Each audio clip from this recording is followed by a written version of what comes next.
यानंतर मुंबईमधील अंधेरी सबवे वाहतुकीसाठी बंद करण्यात आलाय। मुसळधार पावसामुळे अंधेरी सबवेमध्ये 2.5 ते 3 फुटांपर्यंत पाणी साचलंय। त्यामुळे या ठिकाणची वाहतूक बंद करण्यात आली आहे। दरम्यान अंधेरी पूर्व आणि पश्चिम परिसरामध्ये मोठी वाहतूक कोंडी झालेली आहे। मुंबईसह पश्चिम उपनगरात आज पहाटेपासूनच मुसळधार पाऊस कोसळत आहे।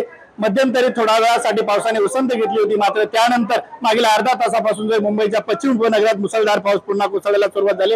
याचा परिणाम जो आहे तो पश्चिम उपनगरातील अनेक सखल भागामध्ये पाणी साचण्यास सुरुवात झाली। मी सध्या उभा आहे अंधेरी पूर्व पश्चिमेला जोडणारा जो सबवे आहे, या सबवे परिसरामध्ये आपण पाहू शकतो या ठिकाणी 2 ते 2.5 फुटापर्यंत पाणी साचले।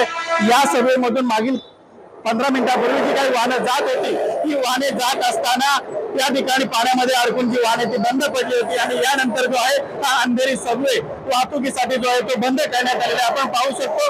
अंधेरी पूर्वेकडे आता वाहनांच्या लांब रांगा लागल्याचे या ठिकाणी पाहायला मिळत आहे। सहार वाहतूक पोलीस असतील किंवा DN नगर वाहतूक पोलीस असतील यांच्याकडून जे आहे ते या ठिकाणी बॅरिकेडिंग करून वाहनांसाठी आहे जो तो सबवे बंद केलेला आहे। कॅमेरा पर्सन महेंद्र सह मी संजय गर्दे, साम टीव्ही न्यूज, मुंबई।